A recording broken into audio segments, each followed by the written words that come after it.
Vamos a lo que importa, que es el trabajo de mis compañeros que no pudieron confirmarme La política estadounidense no pudo. Sobre si se corre o no la carrera de Miami. Pero vengamos un poquitito más en lo que sucede entre Miami y la Argentina, que es el Amazonas, que es Brasil, que es Lula, que es Bolsonaro, que parece que tienen un problema o que van a poner en juego el medio ambiente en las próximas elecciones. Exactamente, este 2 de octubre la República Federativa de Brasil va a ir a las urnas en el marco de sus elecciones federales, en las que, además de renovar la totalidad de su Cámara de Diputados y un tercio del Senado, la atención va a concentrarse en lo que será de no mediar inconvenientes, la disputa entre Jair Bolsonaro y Lula da Silva por la presidencia del país. Y más allá de los modelos que representan ambos candidatos, que también de no mediar inconvenientes los iremos desarrollando, lo cierto es que la elección que hacen los brasileños es importante no solo para la primera economía de América Latina, sino también para el planeta todo. Brasil es, según las medidas más recientes, el sexto emisor de gases de efecto invernadero del mundo, pero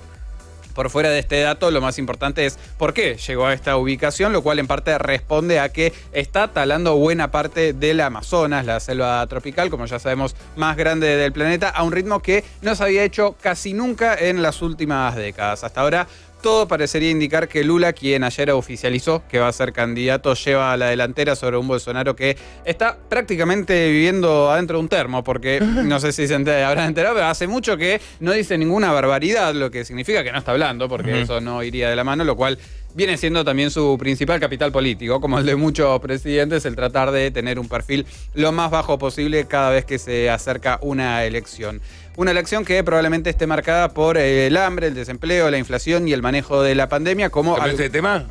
No, seguimos. Sí, hablando de Brasil. Perdón, justo agarré por ahí creí que habías cambiado de tema, de país. Perdón. Es regional en este caso. Van a ser algunos de los ejes que marquen la campaña, pero se estima que por primera vez las opiniones casi antagónicas de los dos candidatos respecto del medio ambiente podrían ser cruciales al momento de definir quién va a ser justamente la persona que quede al frente del Palacio de Planalto. Lula ya empezó de alguna manera a aprovechar el historial reciente de Bolsonaro marcado por la deforestación, así como la violencia política sobre los pueblos indígenas denunciada como genocidio ante las Naciones Unidas. Esto responde en parte a que los niveles récord de deforestación que ocurrieron bajo la administración Bolsonaro solo se intensifican. Lo que fueron las tasas más altas durante el 2021 ya aumentaron en un 64% en términos comparados para el primer trimestre de este 2022, según marca la Agencia Espacial Nacional de Brasil, que es la que monitorea el control sobre ese territorio tan extenso. Y lógicamente lo que venimos charlando es que el Amazonas se está acercando al punto de no retorno, incluso más rápido de lo que los científicos esperaban, dado que grandes extensiones del bosque se están recuperando mucho más lentamente de lo que alguna vez pudieron hacerlo, y ya porciones muy significativas de territorio pasan de ser una selva tropical a una sabana bastante árida. Pero contanos algo que preocupe, hasta ahora no. Hasta ahora no. En cuanto aportó Bolsonaro, algo que ya lo tendremos más o menos en agenda a esta realidad, mucho. En algo más de 3 años el presidente desmanteló las agencias ambientales, revocó las regulaciones de protección, recortó fondos para su aplicación, hizo además que el Ministerio de Medio Ambiente de Brasil pasara a ser una agencia de protección a una de explotación, donde su primer ministro de Medio Ambiente, Ricardo Salles, encabezó este impulso para entender, cómo quedó expuesto en muchas de las conferencias internacionales a las que asistió, y muchas veces quedó en offside el propio Bolsonaro, que el Amazonas es un lugar para hacer negocios, y un lugar para hacer negocios en detrimento del medio ambiente. Y la selva, como les decía, no es la única víctima, porque a medida que los acaparadores de tierras y operadores de minas se precipitaron hacia el Amazonas con la llegada de esta nueva administración, también se dispararon las tasas de violencia y homicidios contra los locales. Las invasiones aumentaron casi en un 150% en la gestión, y los asesinatos a locales en más de un 60%. Por su parte, el historial de quien fue presidente entre 2003 y 2010 es bastante mixto. La administración Lula, la verdad es que por un lado impulsó políticas que frenaron parcialmente la deforestación del Amazonas, incluso cuando crecían los agronegocios a escala global, pero también de alguna manera pareció ignorar la necesidad de una transición energética y en cambio se negó a apoyar la legislación que hubiera requerido que Brasil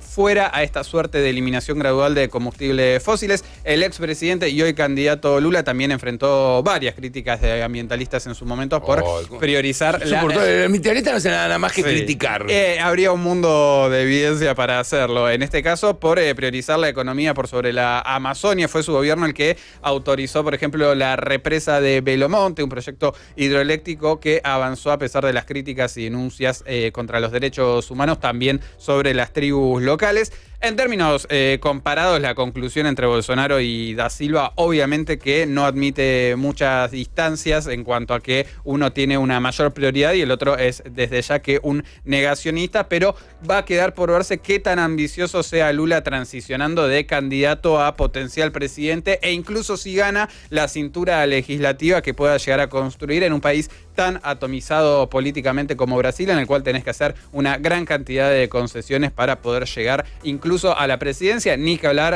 aspirar a tener una mayoría en el Congreso de la Nación. Sectores de la coalición con la que Lula va a buscar regresar a la presidencia están comenzando a diagramar modelos que podrían pensarse como una versión brasileña del trunco Green New Deal promovido por los Estados Unidos, por los espacios más progresistas del Partido Demócrata.